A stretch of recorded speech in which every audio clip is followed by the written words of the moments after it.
m'appelle Antoine Vogt, je suis architecte paysagiste. Je travaille pour le bureau d'études Composite qui a été mandaté par Vinci Autoroute pour assurer dans un premier temps la réalisation du permis d'aménager de l'opération et la mise en œuvre du chantier dans sa dimension paysagère.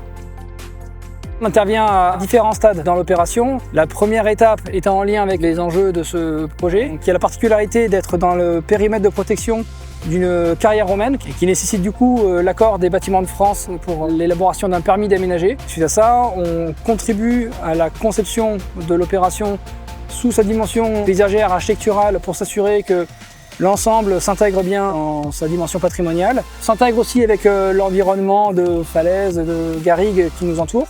Cet aspect un peu balcon, cascade qui tombe jusqu'à Monaco en contrebas et se permettre une remise en état, voire une amélioration de la situation qui était celle avant l'ouverture de la bretelle. Il y a un premier travail sur la sélection des végétaux qu'on pouvait conserver, ceux qui étaient nécessairement impactés, que l'on a du coup transplanté et mis en jauge dans une zone particulière pour être réintroduite par la suite.